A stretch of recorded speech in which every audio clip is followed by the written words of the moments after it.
Olá, sejam muito bem-vindos a mais uma aula de matemática. Eu sou o professor Áquila e hoje estudaremos a parte 2 da aula de geometria analítica. Espero que você tenha assistido a aula anterior, porque fica melhor para você compreender o que vai ser passado hoje, tá bom? Preste atenção nos conteúdos, nas fórmulas, anote as fórmulas no seu caderno para que você possa resolver mais questões relacionadas ao conteúdo, tá bom? Mas sem perda de tempo, vamos para a nossa aula de hoje. O que a geometria analítica estuda? Vamos lá.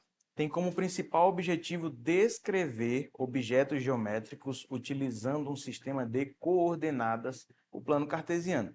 Este consiste em dois eixos reais perpendiculares entre si. O eixo horizontal é chamado de eixo das abscissas e o eixo vertical é chamado de eixo das ordenadas. Como você pode ver aqui, ó, o eixo horizontal, x abscissas, e vertical, y ordenadas. Então, o ponto que se forma, ele vai ter a coordenada dele x e a coordenada y, representando sempre como a primeira sendo x e a segunda por y, tá bom? Então, nós temos aí um ponto P com coordenadas x e y. Vamos passar adiante. Alguns conceitos importantes da geometria analítica. Primeiro deles, distância entre dois pontos. A distância entre os pontos A, XA e YA e o ponto B, XB e YB, é definido pelo segmento de reta AB, que vamos chamar de DAB, ou distância de A até B. Note que a distância entre os pontos A e B é a hipotenusa do triângulo. Logo, para determinar, vamos utilizar o teorema de Pitágoras. Observem aqui, eu tenho que saber essa medida, e essa medida vai ser bastante simples, é só xb menos xa, e essa distância vertical é yb menos ya, ok? No triângulo, são chamados de catetos, e a distância de AB vai ser a hipotenusa, que no caso vai ser nossa distância de A até B. A partir disso, nós podemos fazer a fórmula da distância entre dois pontos. Como você pode ver aí, é a raiz quadrada de xb menos xa elevado ao quadrado e yb menos ya elevado ao quadrado, ok? Vamos continuar com os conceitos importantes. Equação geral da reta. A reta é um dos elementos primitivos da geometria, examinada na geometria analítica. Após ter sido estudada a fundo, foi possível descrever o comportamento de uma reta por meio de uma equação geral. A equação geral da reta é, portanto, uma representação algébrica da reta e pode ser descrita pela seguinte equação: ax mais by mais c igual a zero. Bastante simples, não é? Anote essa equação, essa fórmula, ok? Vale ressaltar que A, B e C são números reais, com A e B diferentes de zero, tá bom? E temos também a equação geral e reduzida da circunferência. Como você pode ver essa circunferência aí no plano cartesiano, plano cartesiano x e y, e a nossa circunferência, ela tem como centro um ponto que se encontra no plano cartesiano, esse ponto C aqui, que é dado pela coordenada A e coordenada B, ok? Vamos lá. A equação geral ela é deduzida a partir da equação reduzida. Vejamos a representação da circunferência de centro AB e raio R no plano cartesiano, que foi esse descrito. Essa circunferência possui centro C e raio R, e sua equação reduzida será, vamos lá, x menos a ao quadrado, y menos b ao quadrado e r ao quadrado. Vamos lá. Agora nós vamos resolver algumas questões relacionadas a esse conteúdo, pois o nosso tempo não permite que nós possamos ficar enrolando. Vamos para a primeira questão. Essa questão é a questão 3, livro do segundo ano do Aprova Enem, na página 108. Para produzir determinado composto químico, as condições de segurança exigidas são pressão de X atm e temperatura de Y graus Celsius, reguladas de modo que 5x mais 4y é menor ou igual a 2.800. Além disso, a temperatura não deve ser inferior a 40 graus Celsius, nem superior a 60 graus Celsius. E a pressão não deve ser inferior a 8 atm, nem superior a 24 atm. Ok? A representação no sistema cartesiano ortogonal dos possíveis valores para x e y que satisfazem as condições de segurança é um polígono cuja área corresponde a alternativa A, 360 unidade de área. Alternativa B, 320 unidade de área. Alternativa C, 310 unidades de área. Alternativa D, 240 unidades de área. E alternativa E, 160 unidades de área. Vamos resolver essa questão. Isolando o y na inequação que nos foi dada, nós temos 5x mais 4y menos 280 menor ou igual que zero. Então, nós temos y menor ou igual que 5x mais 280 dividido por 4. Simplificando, vai ficar y menor ou igual que 1,25x mais 70. Assim, a região pedida deve satisfazer o seguinte sistema de inequações. Vamos lá. Y, ele tem que ser menor ou igual que menos 1,25x mais 70. E x, ele tem que ser maior que 8 e menor ou igual que 24. E y, ele tem que ser maior ou igual que 40 e menor ou igual que 60, tá bom? Vamos lá. E aí, fica dessa maneira como você pode ver. O x, ele está entre 8 e 24 e o y entre 60 e 40, tá bom? Observem bem, onde o eixo x é a pressão atmosférica e o y é o graus Celsius, bom?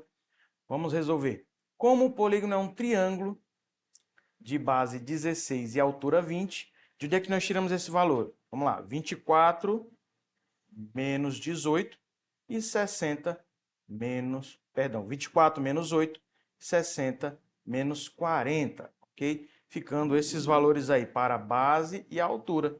E a fórmula é simplesmente base vezes altura dividido por 2. Então, nós temos 16 vezes 20 dividido por 2 vai ser igual a 320 dividido por 2. Então, o A ele vai ser igual a 160, portanto, a alternativa correta é a alternativa E, 160 unidades de área, tá bom? Vamos lá, para a próxima questão. Essa questão é a questão 4, está no livro do segundo ano do Aprova Enem, na página 108. Diz assim, a transmissão do sinal da emissora de rádio de uma pequena cidade é feita por uma única antena, associando um sistema cartesiano ortogonal ao mapa da cidade e desprezando a altura da antena, verifica-se que o maior alcance do sinal dessa rádio é dado pelos pontos que pertencem à região limitada pela curva da equação. Observe que já tem a equação aí, ó, x² mais y² menos 6x mais 10y menos 66 igual a zero. Se um estabelecimento se encontra no ponto PK3, então o número de valores inteiros de K para os quais o sinal da antena consegue chegar ao estabelecimento é igual a... Então nós temos aí, nós queremos saber a quantidade de números inteiros K para que esse sinal chegue aos estabelecimentos. Vamos resolver essa questão. Completando os quadrados na equação, nós temos então x² mais y² menos 6x mais 10y menos 66 igual a zero. Nós vamos ter da seguinte maneira. Eu simplesmente separei, tá bom? Vai ficar x² menos 6x mais 9 mais y² mais 10y mais 25 igual a 66 mais 9 mais 25. Reorganizando, nós vamos ter x menos 3 elevado ao quadrado mais y mais 5 elevado ao quadrado igual a 100. Assim, a curva é uma circunferência de centro 3 e menos 5.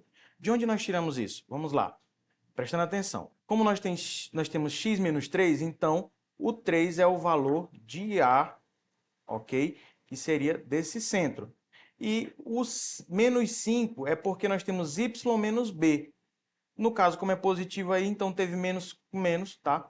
Então, nós temos b igual a menos 5. E o raio vai ser 10, porque nós vimos que pela fórmula da equação, nós temos r ao quadrado. Então, 10 ao quadrado é igual a 100, como você pode ver aí acima, tá bom? Para que o ponto P seja atingido pelo sinal, a distância desse ponto ao centro da circunferência deve ser menor ou igual ao raio. Ou seja, a distância de PC deve ser menor ou igual que o raio. Fazendo isso, nós temos K menos 3 ao quadrado mais 3 mais 5 ao quadrado, tudo isso dentro de uma raiz menor ou igual que 10.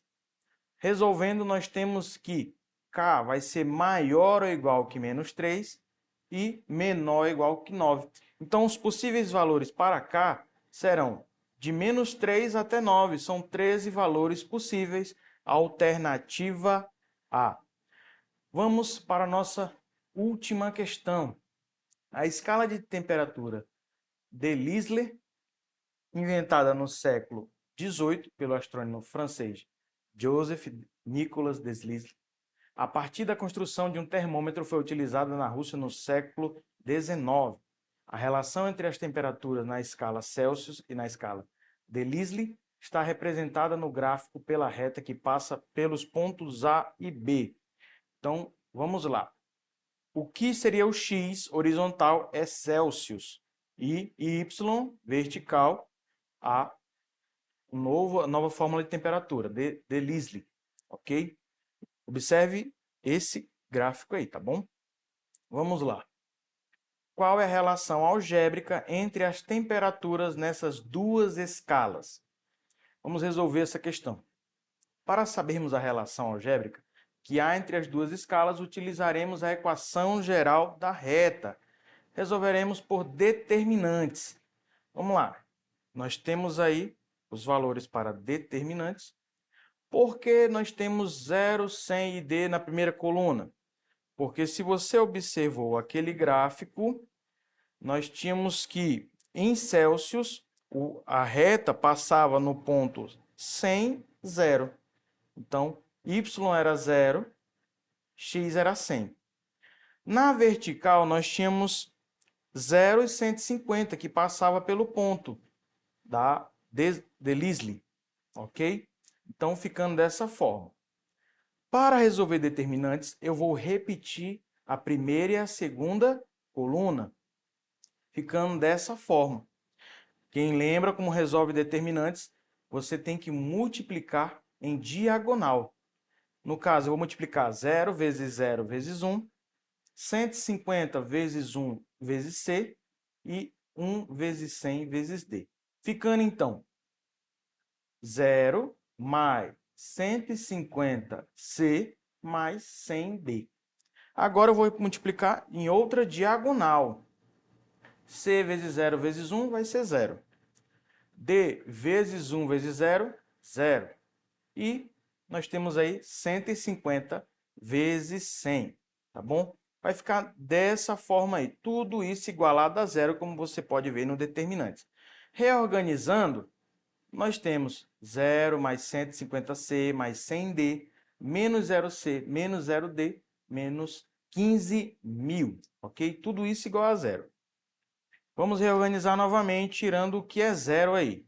Bom, vai ficar 150C mais 100D igual a 15.000. Eu posso simplificar isso aí. Vou dividir por 50. Né? 150 dividido para 50, 100 dividido para 50 e 15.000 dividido para 50. Então, nós temos a seguinte relação. 3C mais 2D é igual a 300, tá bom? Portanto, a alternativa correta vai ser a alternativa C. Você percebeu que a aula de hoje foi um pouco mais complicada. Então, se você teve alguma dúvida, reveja essa aula e veja a aula anterior relacionada à geometria analítica, isso nas nossas plataformas. E não se esqueça de estar sempre atualizando seu conteúdo, resolvendo novas questões. Muito obrigado pela sua participação na aula de hoje e até a próxima.